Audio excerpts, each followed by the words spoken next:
vous allez bien, que vous passez une très belle journée. Je vous retrouve aujourd'hui sur la chaîne YouTube pour une nouvelle vidéo livresque qui sera, comme vous l'aurez sûrement vu au titre et comme je vous l'ai annoncé dans la précédente vidéo, une vidéo in my library bag. Donc avant toute chose, je tiens à m'excuser puisque ça fait presque 2 vidéos in my library bag à la suite. Mais comme je ne filmais pas pendant un moment, mais que je continuais tout de même tous les mois à filmer cette catégorie de vidéos, je pense que ça s'est plus vu. Donc voilà, je m'en excuse, mais je tiens tout de même à vous présenter aujourd'hui la trentaine de livres que j'ai empruntés à la bibliothèque. Oui, vous avez bien entendu, une trentaine de livres. Je suis un petit peu folle sur les bords. Mais le mois dernier, j'ai emprunté une vingtaine de livres, je n'en ai lu que 5, je n'avais pas de temps pour lire, j'étais très frustrée. Donc là, je n'ai pas envie que ça se reproduise, même si je sais pertinemment que je ne parviendrai pas à lire ces 30 livres. C'est pas possible, techniquement, mais j'ai très envie tous de les lire. Donc j'ai du temps, j'ai vraiment envie de me faire plaisir. Donc voilà, je vais vous présenter tout ça. J'ai très envie de lire tous ces livres, je pense que je dirai ça de chacun des livres que je vous présente. Mais on va commencer sans plus tarder puisque je n'ai pas envie que cette vidéo dure une demi-heure non plus. Donc on va commencer avec la catégorie des romans pour jeunesse. C'est encore une fois celle dans laquelle j'ai le plus emprunté. On ne se change pas, c'est les romans que j'aime le plus lire. Donc tout d'abord, j'ai emprunté Malenfer, le tome 1, La forêt des ténèbres de Cassandra O'Donnell, paru aux éditions Flammarion. Donc ce livre-là, vous en avez sûrement entendu parler également, puisque beaucoup de booktubeurs l'avaient eu en partenariat en service presse, et j'en ai entendu de très bons échos. Donc lorsque j'ai vu qu'il était en nouveauté au sein de ma bibliothèque, je me suis dit, il faut que je l'emprunte, il faut que je me fasse mon avis, ça a l'air d'être plein d'aventures, ça a l'air vraiment une bonne lecture jeunesse comme je les aime. En plus, c'est écrit vraiment très gros, il y a même des illustrations. Voilà, à certains moments, je trouve ce livre très bien fait. En plus, je trouve la couverture très belle et j'ai hâte de me plonger dans ce livre, comme dans tous ceux que je vais vous présenter d'ailleurs. Le deuxième livre que j'ai à vous présenter, il s'agit de Confessions du petit grand méchant loup de Claire Pillat, paru aux éditions Goélette dans leur collection L'Envers des contes de fées. Je vous parlais dans ma précédente vidéo au fil des livres de mon presque coup de cœur pour Mémoire d'un nain pas si grincheux, paru chez cette même collection, dans cette même maison d'édition, que j'avais beaucoup aimé. C'est les réécritures de contes qui se concentrent pour personnages principaux plus sur les personnages plus antipathiques des contes, je veux dire. C'est pas des réécritures de contes, par exemple une réécriture de contes de Cendrillon avec pour personnage principal Cendrillon. Là, on va plutôt choisir comme personnages principaux ceux auxquels on s'intéresse le moins, comme par exemple ici le loup du petit chaperon rouge, le nain grincheux de Blanche-Neige, pardon.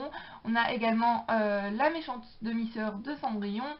On a la belle-mère de Blanche-Neige. Voilà, je trouve ça vraiment très original, ça apporte un tout autre point de vue. Voilà, on en vient même à aimer ces personnages que l'on aime vraiment pas forcément dans les contes originaux.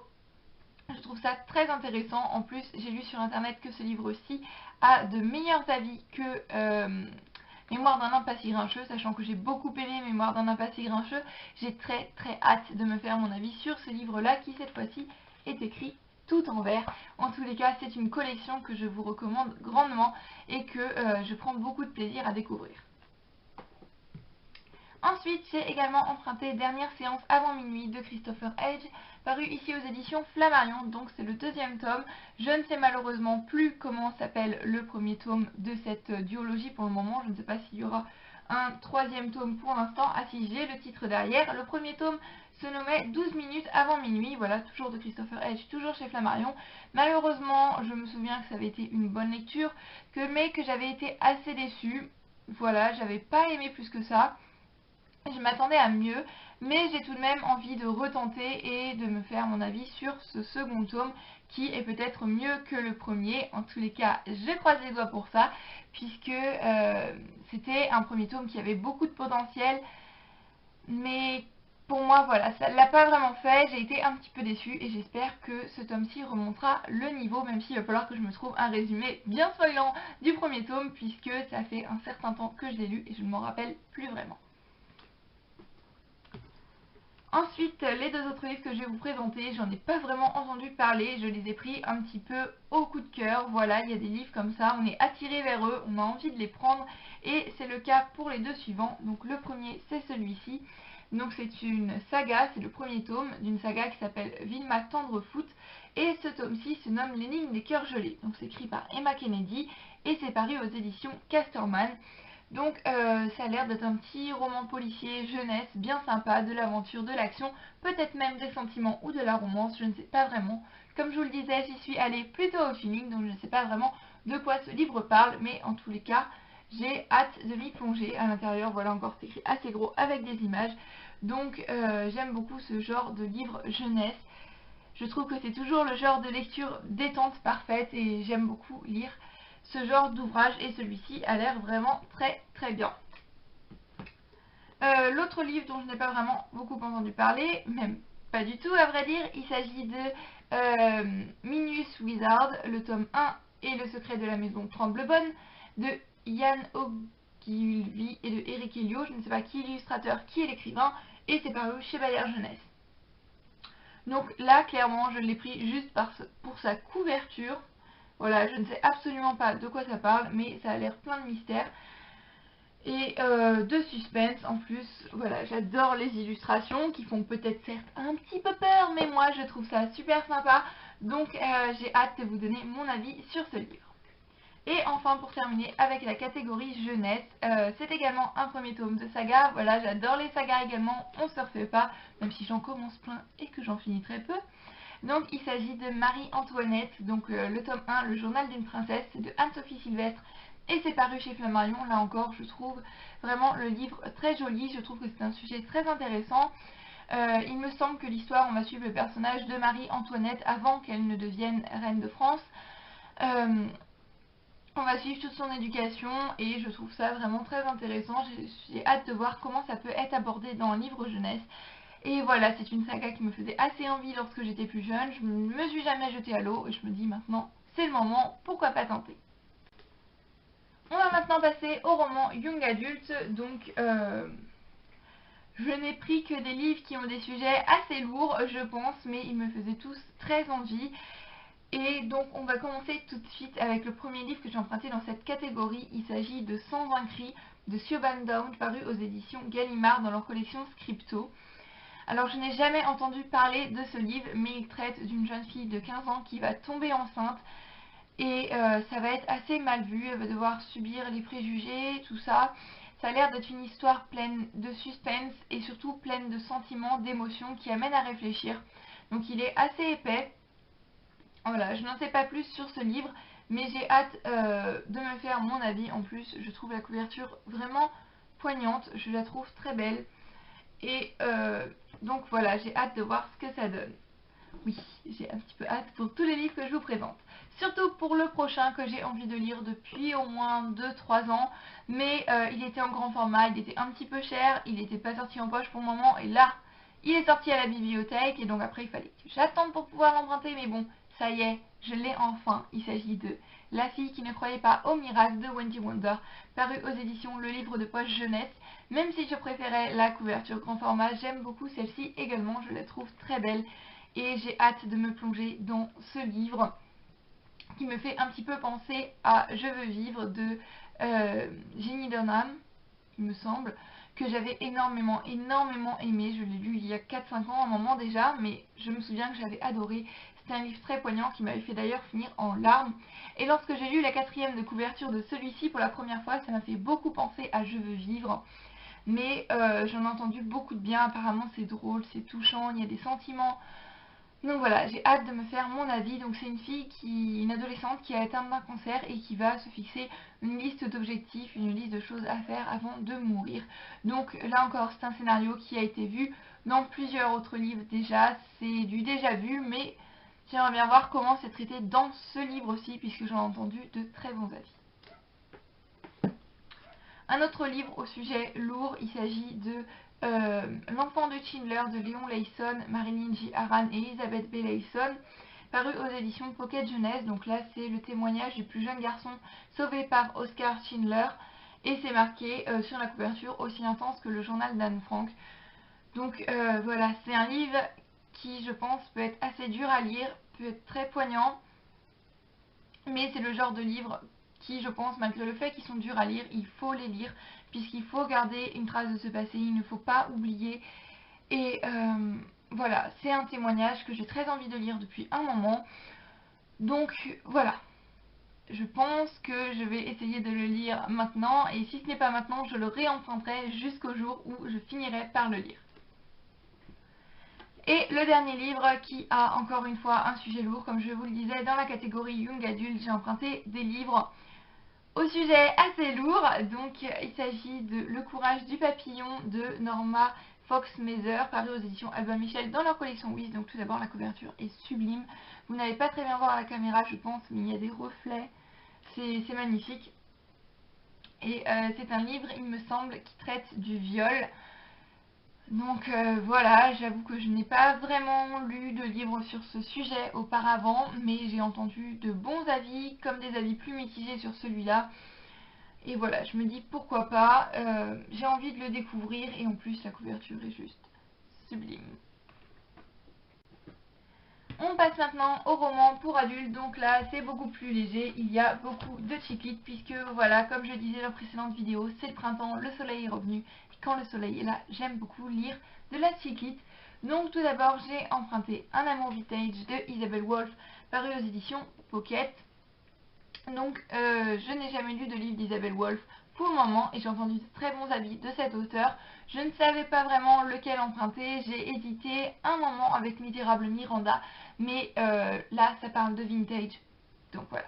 Je pense que vous connaissez mon amour pour tout ce qui est vintage, tout ce qui est années 60-70, donc il fallait que j'emprunte ce livre. Et c'est un beau pavé, en plus c'est écrit assez petit, il fait quand même presque 500 pages. Mais c'est de la chick-lit, donc généralement j'ai lu des briques de chick-lit vraiment très rapidement, ça se lit tout seul et ça a l'air d'être vraiment une belle histoire, même si je n'ai entendu aucun avis sur ce livre. Ensuite, un livre plus touchant, il s'agit de L'avant-dernière chance de Caroline Vermal, paru aux éditions À vue d'œil, donc c'est une édition grand caractère. J'avais déjà emprunté ce livre une fois, mais n'avais malheureusement pas eu le temps de le lire. C'est un livre qui a l'air très poignant, très touchant, je vous en dis pas plus pour le moment, mais j'ai très envie de le découvrir, et très envie de découvrir cet auteur également. Ensuite, un livre que j'ai emprunté également pour son auteur et pour sa couverture que j'adore. Il s'agit de Miss Alabama et ses petits secrets de Fanny Flagg, paru aux éditions Cherche Midi. Donc Fanny Flagg, c'est l'auteur de Beignets de tomates vertes. J'en ai entendu d'excellents avis sur Booktube, mais malheureusement Beignets de tomates vertes n'était pas présent à ma médiathèque. Il y avait tout de même ce livre, qui est une belle brique également. Le résumé me tentait pas mal, et la couverture, comme je vous le disais, je l'adore. Donc je me suis dit, pourquoi pas. Et enfin, le dernier livre dans les romans pour adultes, il s'agit de Paul de Luy de Hélène Fielding, donc le dernier tome, le troisième en tous les cas, de la saga Bridget Jones, paru aux éditions Albin Michel, puisque je ne sais pas si vous vous souvenez, dans une certaine vidéo au fil des livres, j'avais lu le deuxième tome, ça avait été un gros flop, je n'avais vraiment pas aimé, Bridget Jones m'avait tapé sur les nerfs, mais je voulais absolument terminer cette saga, donc j'ai fait une petite pause.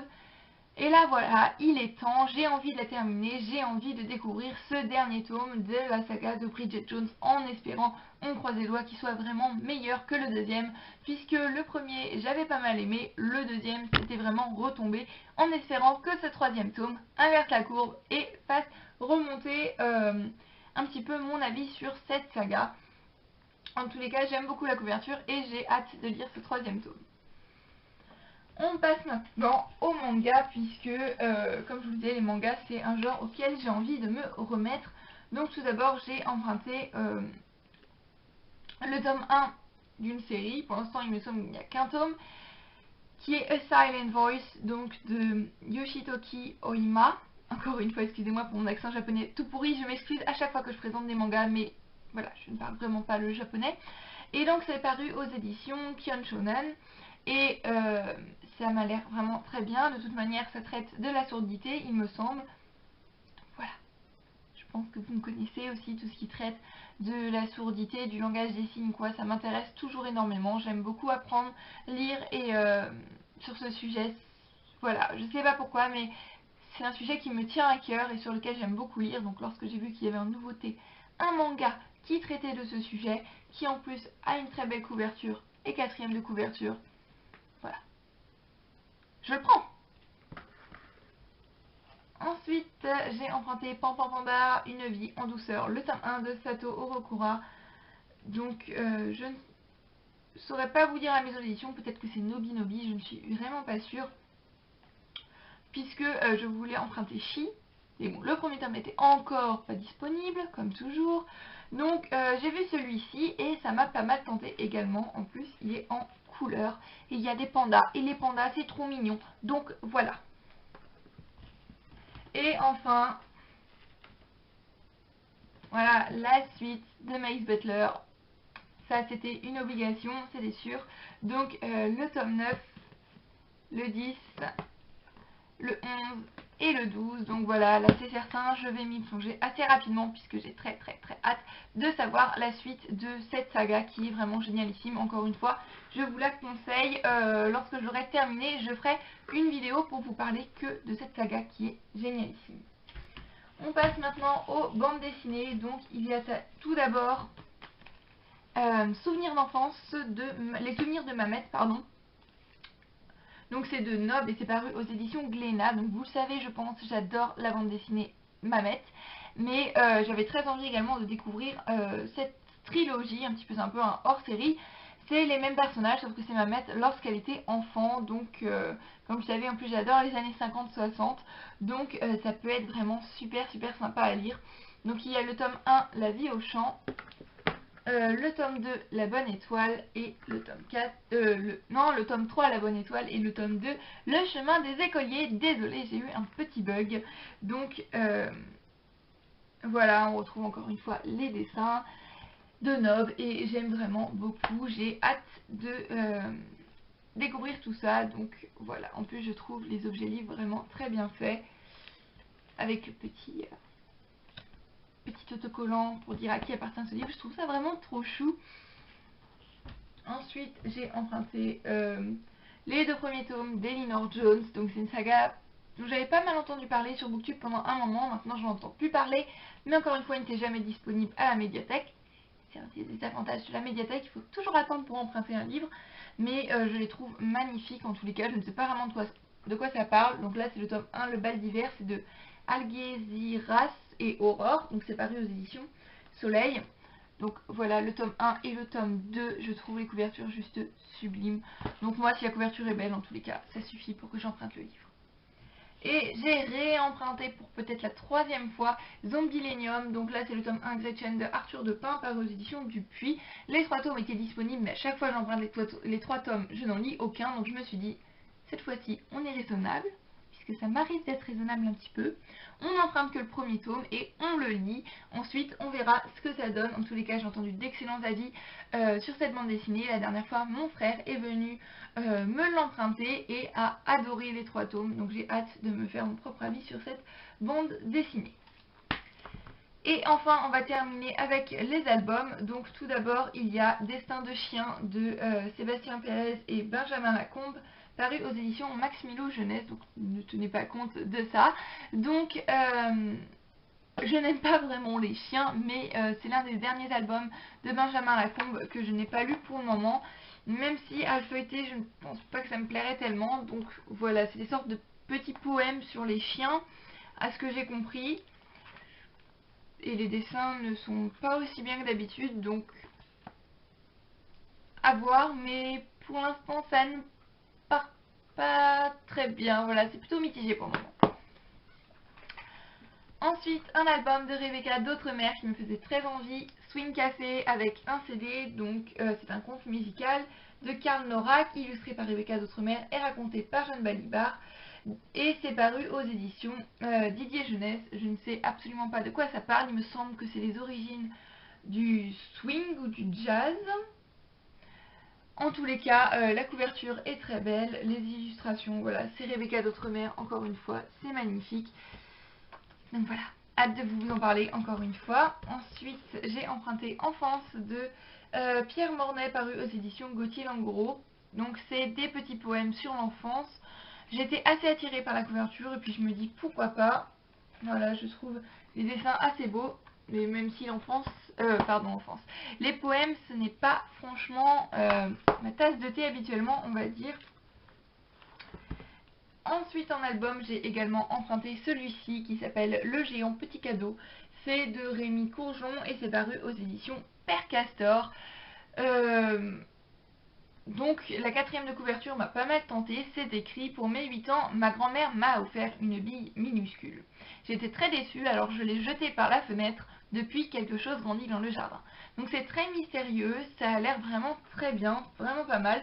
Donc la particularité, c'est qu'il n'y a pas de texte, il n'y a que des images, donc je pense que ça peut être pas mal à lire avec un enfant. C'est à lui de déterminer ce qui se passe, et voilà, en plus j'adore la couverture, voilà. J'ai très envie de lire cet album, et tout comme le prochain qui est magnifique. Il s'agit de 375 vœux, c'est de Éric Puybarret et c'est paru aux éditions Gauthier-Langros. Encore une fois, une maison d'édition que j'aime énormément, qui font des livres juste sublimes. Donc, oh, il y a un pop-up en plus.